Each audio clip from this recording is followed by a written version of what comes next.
সবাইকে আমার সালাম জানাচ্ছি। আসসালামু আলাইকুম। বক্তব্যের শুরুতে আমি গভীর শ্রদ্ধা জানাচ্ছি জুলাই আগস্ট মাসে ফ্যাসিবাদের বিরুদ্ধে ছাত্র শ্রমিক জনতার অভ্যুত্থানে নিহত সকল শহীদের প্রতি।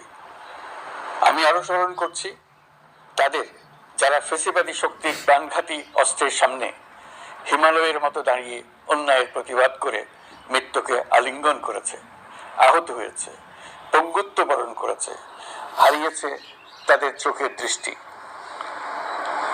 সেই সব বীরদের স্মরণ করছি যারা মিথ্যাচার, লুটপাট, স্বৈরতন্ত্রের বিরুদ্ধে এক দফা দাবি নিয়ে দাঁড়িয়েছিল।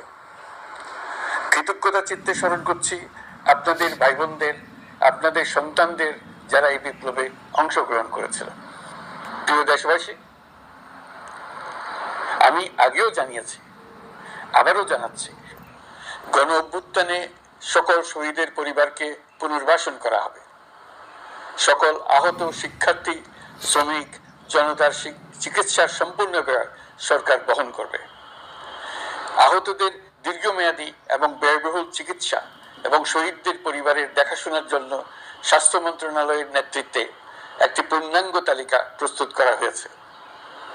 এখন এই নতুন তথ্য পাওয়ার ভিত্তিতে এই তালিকা হালনাগাদ করা হতে থাকবে। গণ অভ্যুত্থানের শহীদদের স্মৃতি ধরে রাখতে সরকার তার যাত্রা লগ্নে জুলাই গণহত্যা স্মৃতি ফাউন্ডেশন নামে একটি ফাউন্ডেশন প্রতিষ্ঠার উদ্যোগ নেয়।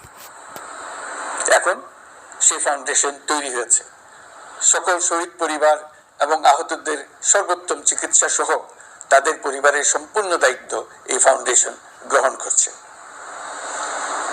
এই ফাউন্ডেশনে দান করার জন্য